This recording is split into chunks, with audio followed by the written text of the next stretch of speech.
বলছে, পিতা কাঁদছো কেন তুমি এমন করে? কি হয়েছে? কেন এমন করে কাঁদছো? আমার কাছে একটু খুলে বলো। কোনো কথা না, শুধু কেঁদেই চলেছে।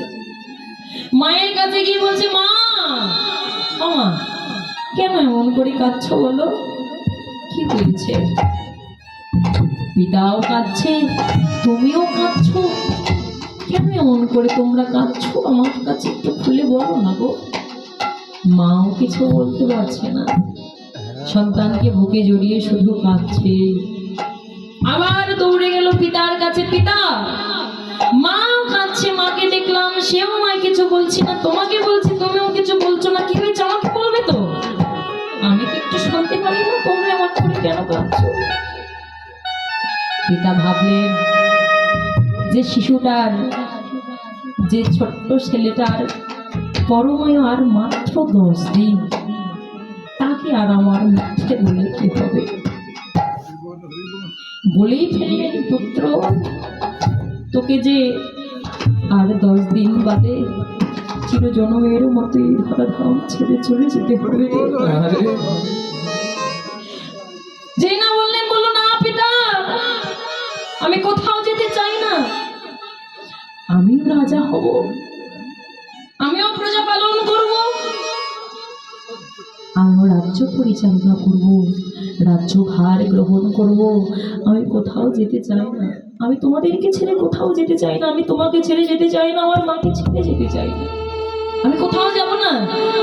পিতা ভাবলেন ছোট্ট ছেলে তো মনে হয় বুঝতে পারেনি কথাটা, কিন্তু প্রভু যদি কাউকে ডাকে, সে যে আর ধরাই থাকতে পারে না। সবাই তো চায় থাকতে, কিন্তু কে কয়দিন থাকতে পারে? সবাইকেই তো চলে যেতে হয়। মনে হয় বুঝিনি, বললো না পিতা, যদি যেতেই হয়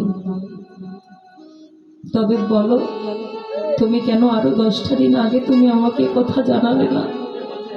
এই 10 দিন আমি কি আর হরিনাম করব? আমি আর কি কৃষ্ণ নাম করব? আমার এই দেহের উদ্ধার হবে কি করে?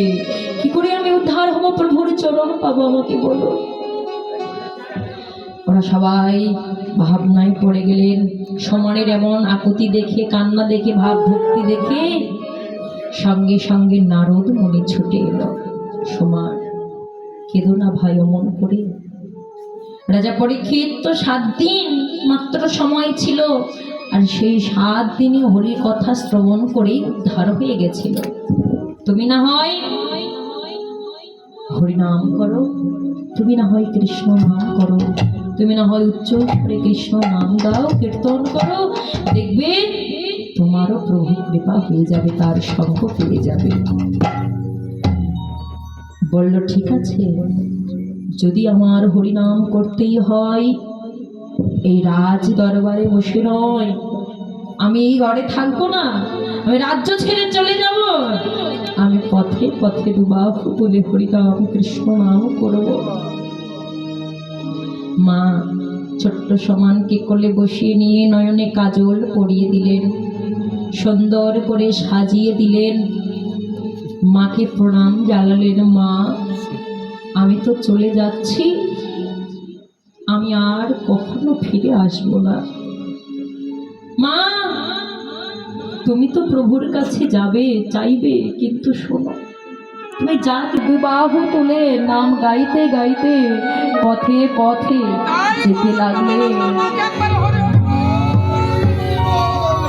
কাঁদতে কাঁদতে দুটি বাহু তুলে বলছে, হে দয়া